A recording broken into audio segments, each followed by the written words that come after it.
They've been called the Thunder from Down Under. AC/DC's electrifying brand of hard rock is as much a trademark as their guitar player's schoolboy uniform. It's rock and roll music, good, tough rock and roll. It was, rib-crunching, skull-crushing, sort of blistering rock and roll. Brothers Angus and Malcolm Young found a soul brother in Bon Scott, a pint-sized wild man with an outsized voice. The effect he would have on some of these people. How can we build a prison and keep him in it,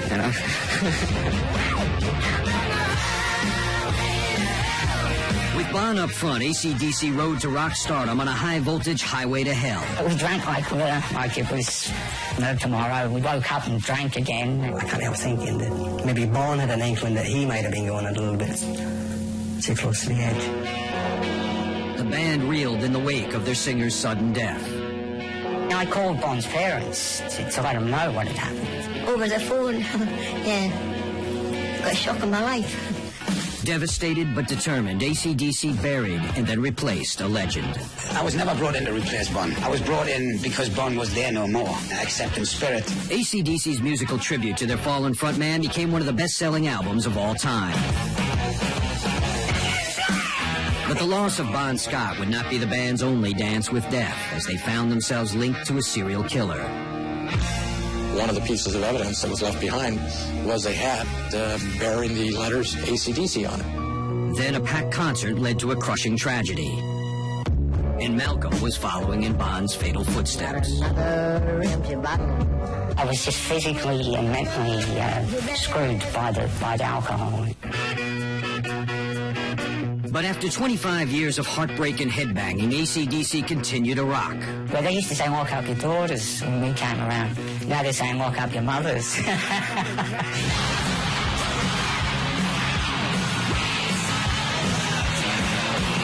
Now, the death-haunted destiny of hard rock's most enduring band of survivors, AC/DC, behind the music.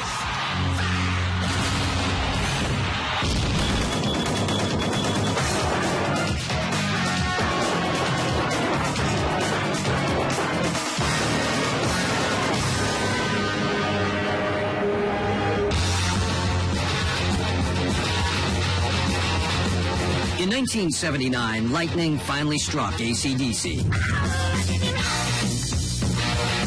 After 6 years of throwing out sparks, the band's hard-charging, high-decibel rock and roll finally exploded into the mainstream. No stop signs, speed limit. They weren't glitter rockers, they weren't heavy metal. Their schoolboy drag aside, AC/DC were in a class by themselves, with a sound all their own. The main thing about it is that it could give rock music a real kick in the guts, On stage and off, the band's rough and rowdy lead singer, Bon Scott, was the embodiment of AC/DC's power and passion. Bon was becoming a real hero very quickly amongst the tougher guys in the audience. They all wanted Bon to drink the wild life, they loved him. Scotland Yard said the body of 30-year-old Bon Scott was discovered. Then in 1980, 5 years after he energized the band, Bon Scott was found dead. A post-mortem will be carried out later today to establish... Bon Scott died drinking. His death nearly killed the band. I don't think we'll ever get over that one, It's so hard to believe that the next day they're not there. He'd been part of our lives for a long time, I was a bit numb, I was really a bit numb, really. Bon was Bon. He was always the same, and never expecting anything to happen to him. It was quite a shock. We wanted to continue the band, but we just didn't have the will to at the time. For AC/DC, the death of Bon Scott was more than the loss of a bandmate. It was a death in the family. And from the beginning, AC/DC was all about family. In 1963, Malcolm and Angus Young's unemployed father moved his family from their native Scotland to Australia. 10-year-old Malcolm and 8-year-old Angus were a pair of immigrant kids looking to fit in. I had to learn how they talked, and because Australia's got a bit mix of Americana and a bit, the old world English. The youngest of 8 children, Angus and Malcolm remember a childhood with little money, but a wealth of music. It was just like learning to read to us. It was all part of You know, it was the norm. You know, we thought everyone lived like that. Every few weeks there'd be a party for one reason or another. There was an old piano that we had, somebody would get on that, and they would sing one real rock song. Malcolm and Angus grew wild about rock and roll, especially when their older brother George formed his own band. The Easy Beats became a big hit down under. In the spring of '67, the Easy Beats scored a hit in America when Friday on My Mind went to number 16 on the U.S. singles charts. Angus and Malcolm were inspired by their big brother's rise to stardom. Our family just arrived in Australia, penniless. And 6 months later, you got TV cameras outside the doors, you got a famous brother and a famous band. Eager to follow in their brother's footsteps, Malcolm and Angus quit school and joined separate bands. But in 1973, 20-year-old Malcolm suggested to 18-year-old Angus that they join forces. I thought, well, why not? It's better than work, you know. We told our parents we were both in the same band. They thought, I'll give you a week to survive, because we fought all the time. But when big brother George came home from a concert tour, he was impressed by what he heard. All of a sudden the kid brothers were still the kid brothers, but my God, they knew how to play. Angus and Malcolm's band needed a name to match their high-powered sound.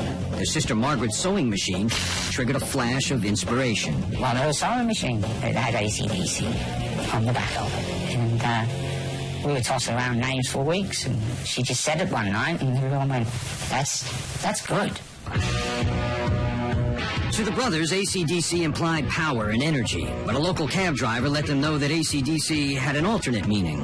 Hey, you know what that means, don't you? You guys aren't all gay. I said, what? You looking for trouble, pal, you know? He said, no, seriously. Bisexual, it's AC/DC. I go, oh, we better change the name. The name stuck, as did another gimmick courtesy of Sister Margaret's sewing machine.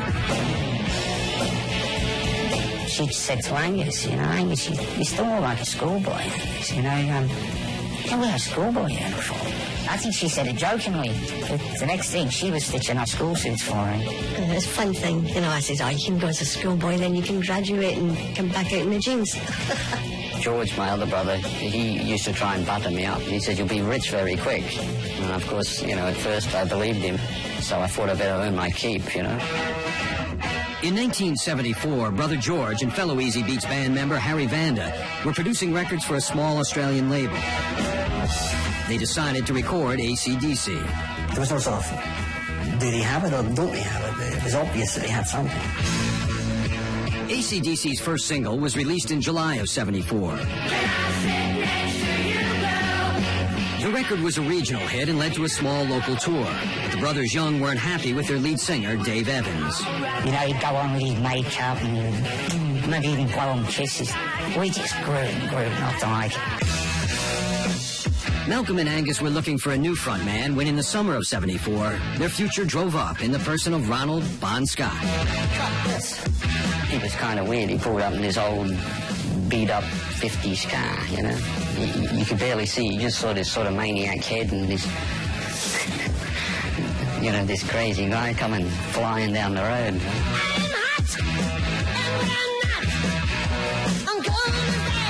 Like the Young brothers, Bon Scott was another Scottish immigrant raised in Australia. When we met him for the first time, it was like we'd known him forever. No with Bon, no with us guys. He always became a brother. Bon was a headstrong, wild child, bound and determined to be a rock star. All he wanted to do was be the singer in a band. You couldn't stop him once he made up his mind. That was what he wanted to do, and he just did it. Bon dreamed of fame, but found trouble instead. By 1974, he had already served jail time for assaulting a cop and had recently survived a near-fatal motorcycle crash.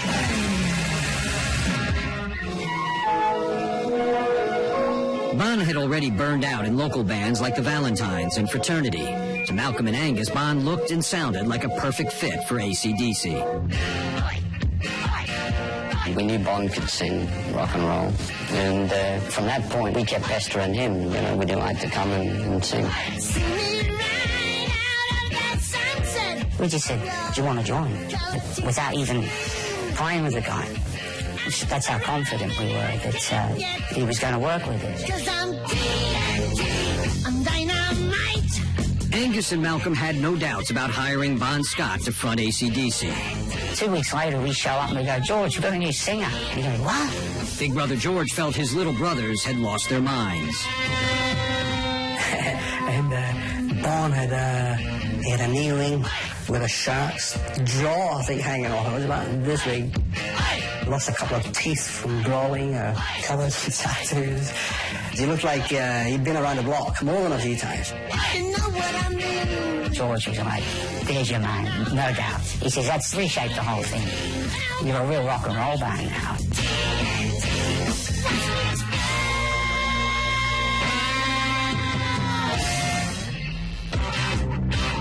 Coming up, AC/DC invades London.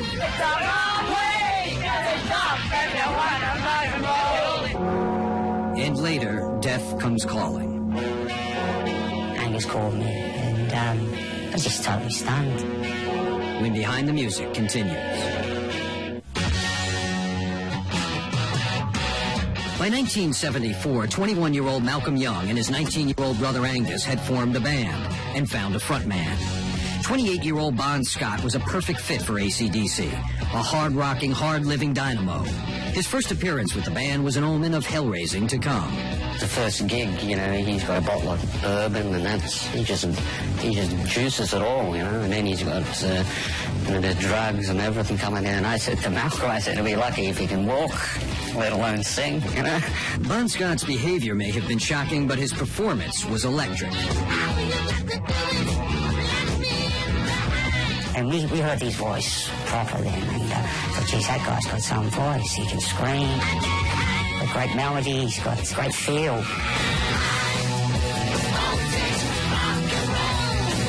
AC/DC had found their voice. They went into the studio to record their debut album, and in January of '75, the band took their high-voltage act across the Australian club circuit.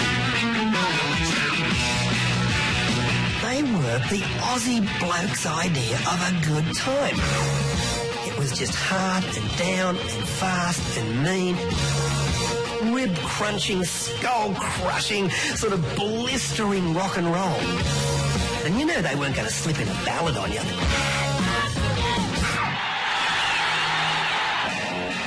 Having conquered Sydney's music scene, AC/DC relocated to Melbourne and retooled the group's lineup. Bon Scott's voice had raised the band to another level, but there was room for improvement. The first high voltage album had been released, but they were still looking to sort of secure the permanent band members. In early '75, drummer Phil Rudd joined the band. End the debauchery.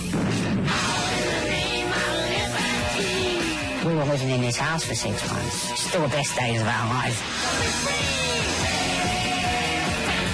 There was more action going on there than ever since. We drank like it was no tomorrow. We woke up and drank again, and we just continued on like that for a long time. The party continued that spring when AC/DC's cover of Baby Please Don't Go went top 10 and became their first nationwide hit. That April, the band made a notorious appearance on Australian television as Bon gave new meaning to the phrase, dress for success. I'll never forget it. On Countdown, Bon dressed in drag, you know? That was unheard of back then. Bon's drag act served to further AC/DC's raucous reputation, and by the summer of '75, they had a gold record and a growing fan base in Australia. AC/DC had a young audience, male and female, adoring this band.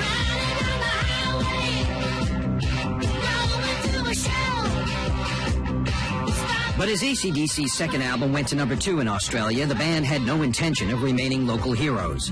In early '76, they scored a deal with Atlantic Records to release their music internationally. That spring, AC/DC boarded a plane to London, looking to conquer the world. I think it was inevitable that AC/DC were going to outgrow Australia. There was a whole world waiting for them. Their fast and furious style was a hit in London's burgeoning punk scene, and AC/DC was soon headed cross-country to rock the rest of Great Britain.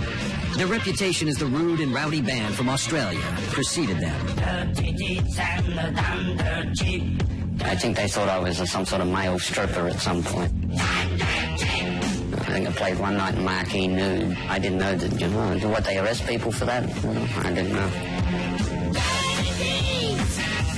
AC/DC came to be considered less a band than a band of outlaws. On stage, AC/DC did everything they could to shock. Off stage, they got serious about their music, working with Angus and Malcolm's older brother George, who produced their next album, Let There Be Rock. Me and Malcolm said, well, we really want a lot of guitars, you know, big guitars.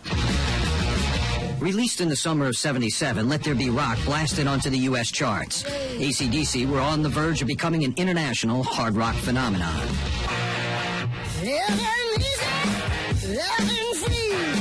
In January of 1979, AC/DC began work on an album called Highway to Hell, a title the record company hated from the start. They freaked with that title. They didn't want that title. And I said hogwash, you know. We were calling it Highway to Hell, and that's how it is.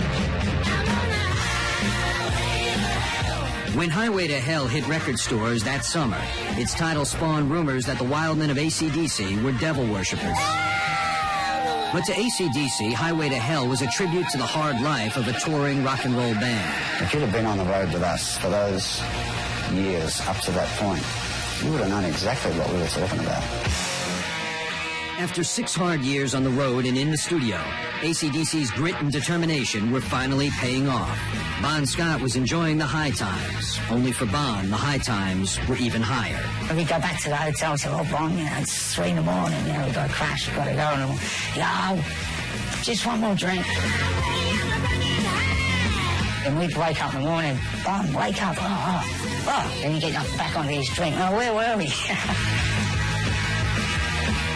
Where they were was on the rise. Highway to Hell raced up the Billboard charts and hit the top 20 as the 70s came to a close. As the 80s began, AC/DC looked forward to further rock and roll glory. But the new decade was doomed to begin, not with distinction, but with sudden, shocking death. Coming up, a legendary voice is silenced. I don't think we'll ever get over that one. We wanted to continue the band, but we just didn't have the will to. And later, Requiem for a rock and roll heavyweight. Back in Black was written about Bon and for Bon. When Behind the Music continues.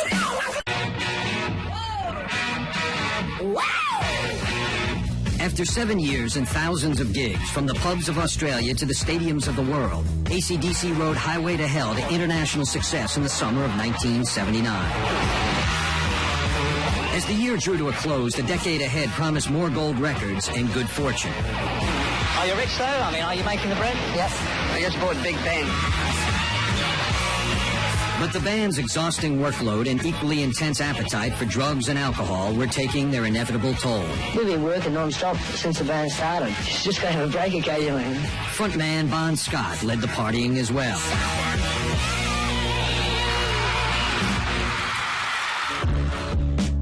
No one could stop Bon's wild ways, not even his beloved mother. Got another empty bottle.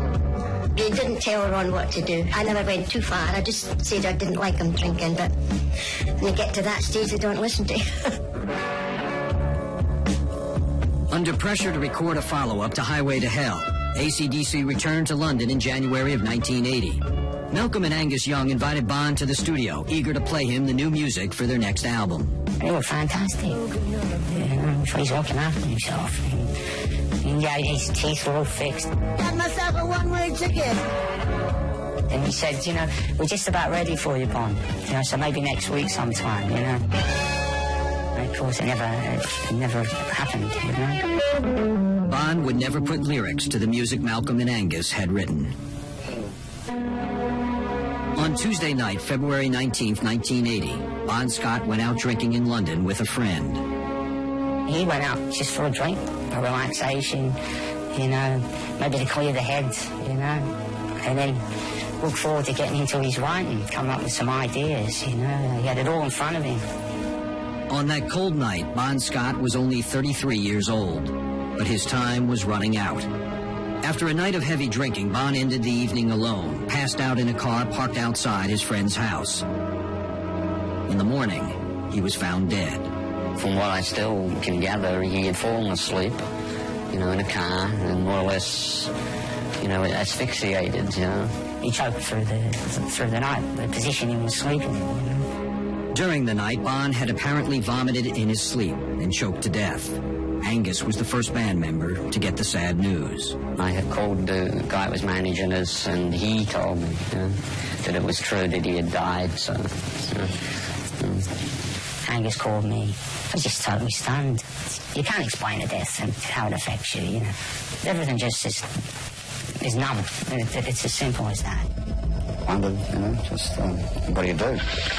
Scotland Yard said the body of Bon Scott was discovered last night in the car. Post-mortem will be carried out later today. As a result of some heavy drinking.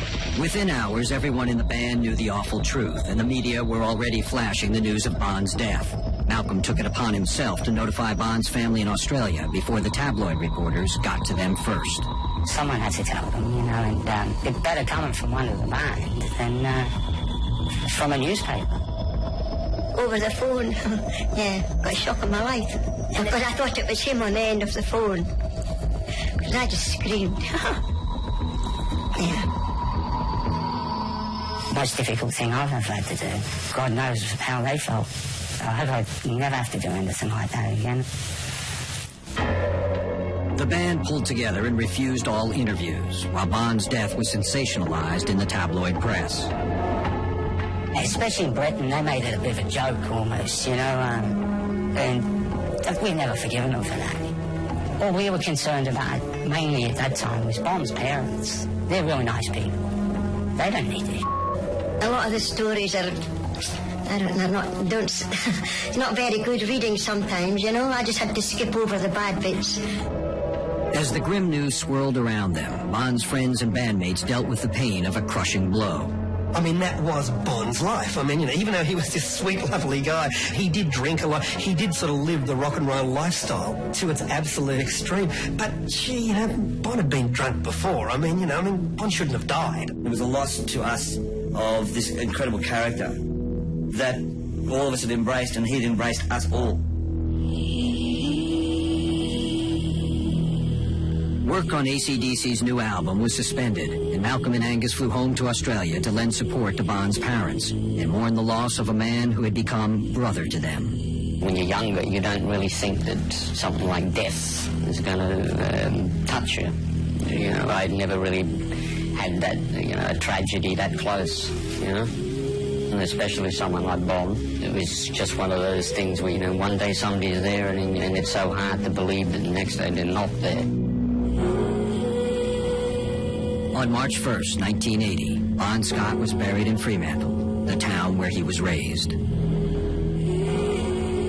you go through the motions of the funeral and everything else, but you're just numb. You know, you're just dumbfounded. You can't believe what's really happened, you know. I don't think we'll ever get over that one, you know. We wanted to continue the band, but we just didn't have the will to. Without Bon, the surviving band members believed AC/DC was dead. But Bon's parents encouraged them to keep the band alive, that Bon would have wanted it that way. Let's, you know, we've got their blessing, you know, so let's go and try and do something. But after 5 years with Bon Scott up front, raising hell and raising the roof, AC/DC's bright future had dimmed, and there was more darkness ahead. Coming up, music for a band in mourning. We wouldn't have even done him justice in words. And later, a serial killer and guilt by association. The press put a lot more to the significance of the hat than the homicide investigators. When Behind the Music continues.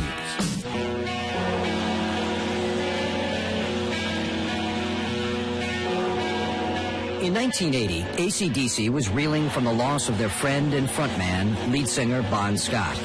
But the band's founding members, Angus and Malcolm Young, were not going to let AC/DC die with him.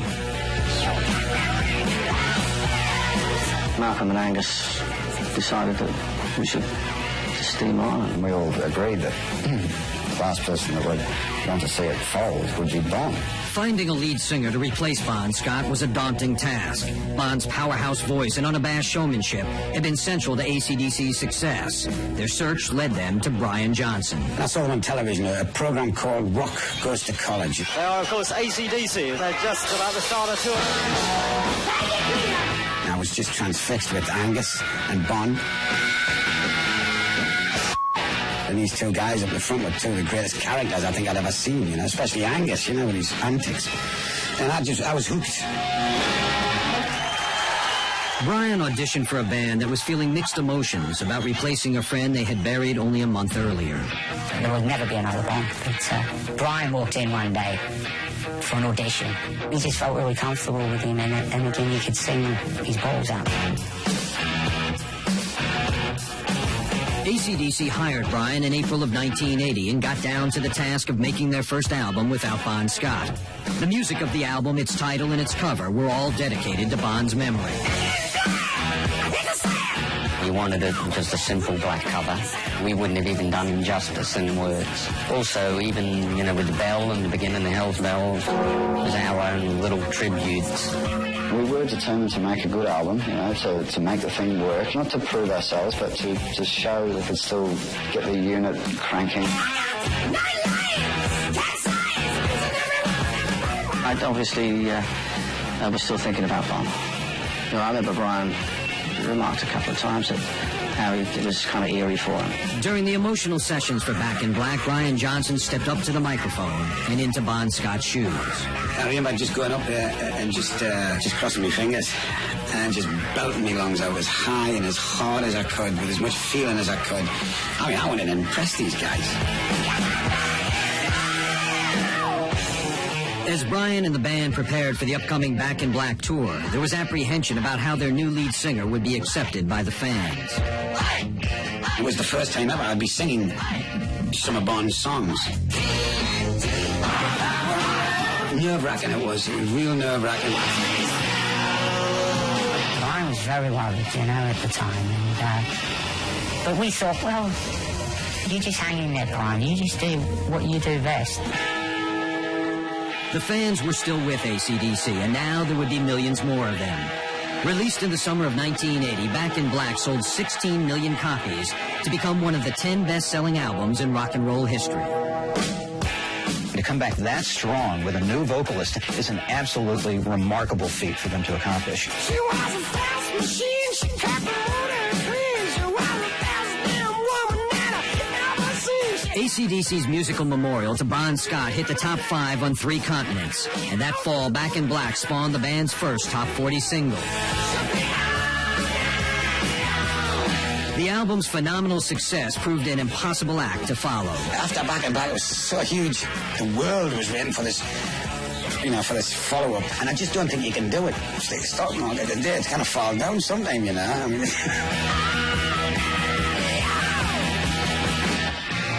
But falling album sales were only the start of a streak of bad luck that would haunt AC/DC throughout the 80s.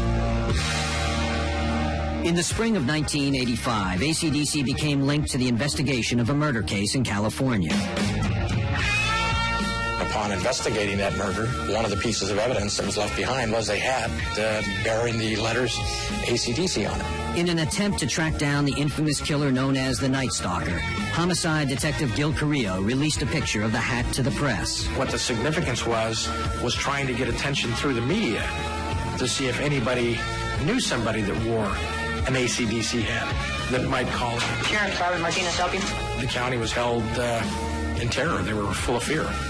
While law enforcement pressed their manhunt for the mystery man suspected in 13 brutal murders, the press built up the serial killer's link to AC/DC. The press assumed an awful lot, and the press put a lot more to the significance of the hat than the homicide investigators.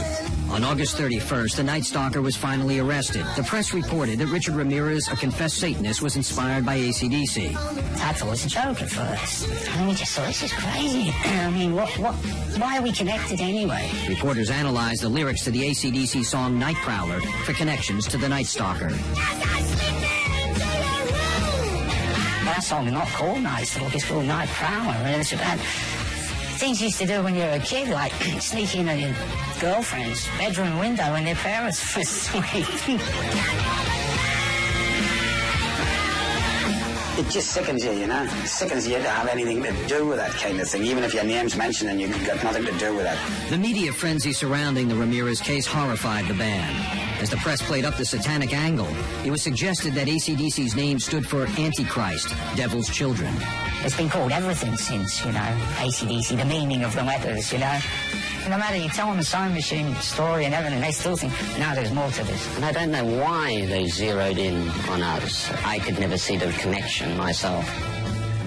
That same year, AC/DC found themselves at the center of another controversy when the Parents Music Resource Center, led by a group of U.S. senators' wives, including Tipper Gore, placed AC/DC at the top of a list of artists they deemed obscene.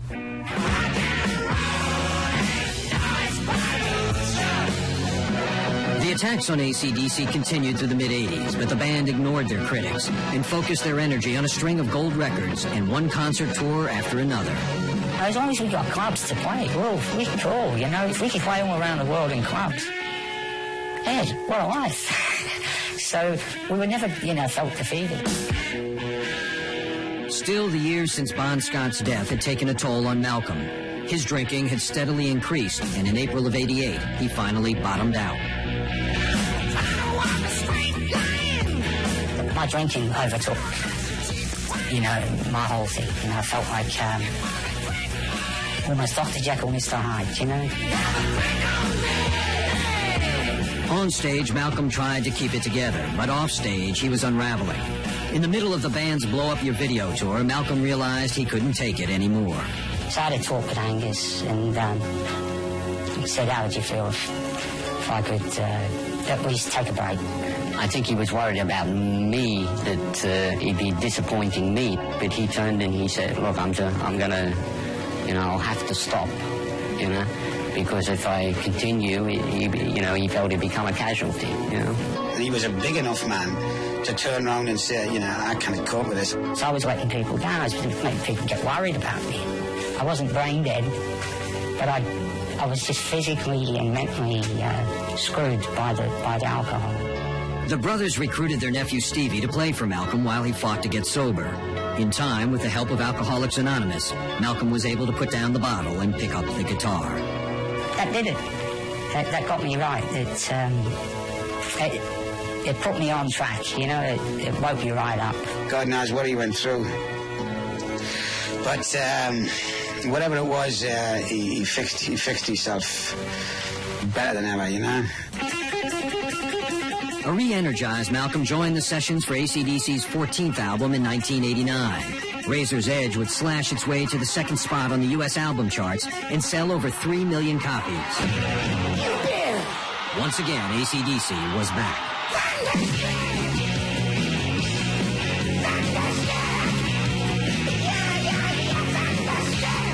It was all back to normal, like, you know, so that's about all I can say about that, you know. It was a detour, a bad detour I had to take, you know.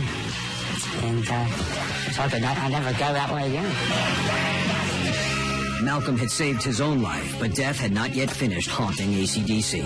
On January 18th, 1991, a concert in Salt Lake City, Utah, turned into a nightmare. Terrible nights. Never forget as long as I live.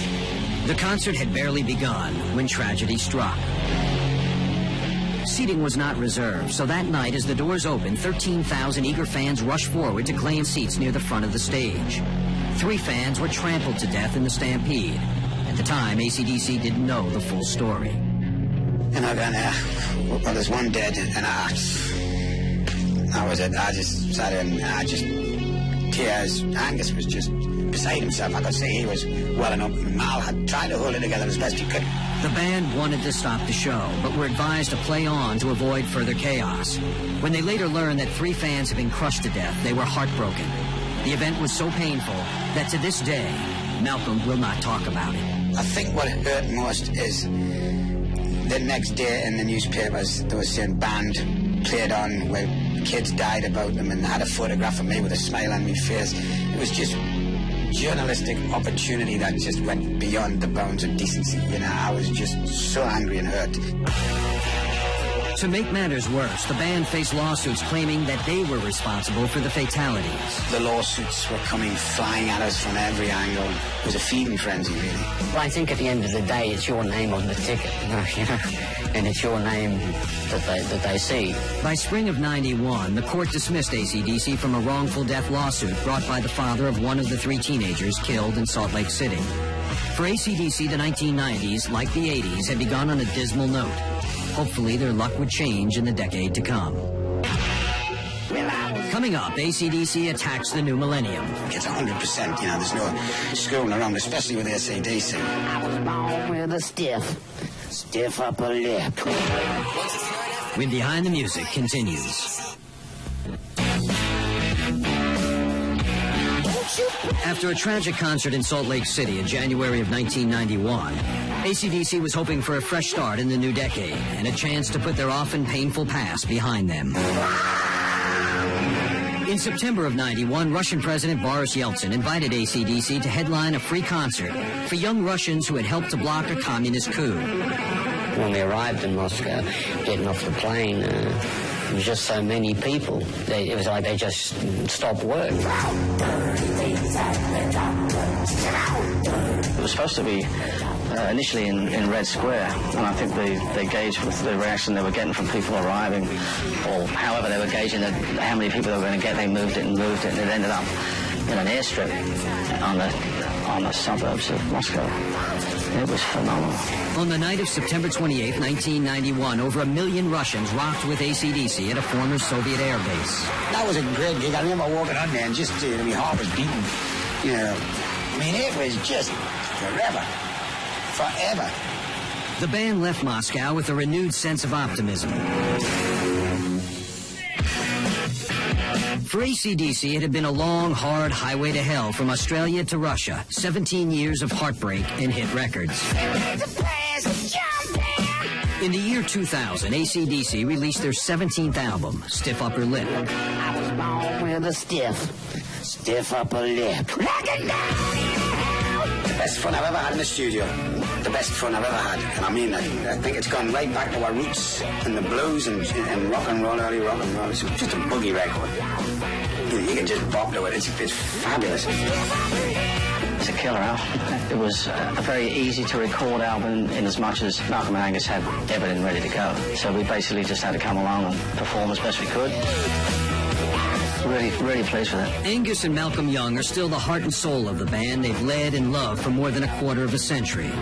There's no doubt about it. It's the sound of the band. It's, it's the combination of the guitars. We can read each other's minds. 45-year-old Angus and 47-year-old Malcolm, they look older these days, but their rock and roll philosophy hasn't changed since they first formed their dream band back in Australia. We're ready to rock and roll. We just wanted to be a good rock and roll band, and that's it. It's just the simplicity of it, and that's all we can do, and stick to what you do best. That's what we do best, And that's what I enjoy best, getting on a stage and, plucking my guitar. They say we keep doing the same stuff, but rock and roll's been around since the 50s. I mean, real rock and roll. There's a lot of pretenders out there. Nothing's ever changed when you get on that stage. We're all still exactly the same guys we were, right back to day one. The guys just write the songs as they write them, and we play them as we play them. And, that's how it comes out. I think Angus said it best. He says, we've got 5 average guys, and you put them together, and you make this lovely thing called AC/DC. Those 5 guys, Malcolm and Angus Young, Phil Rudd, Cliff Williams, and Brian Johnson, plan to keep making this lovely thing called AC/DC for a long, long time. We feel we're timeless, trains come and go, and we'll still be running through the trains, and sometimes we may do really well, sometimes maybe not so well, but it won't never change. There's nowhere for us to go, believe me.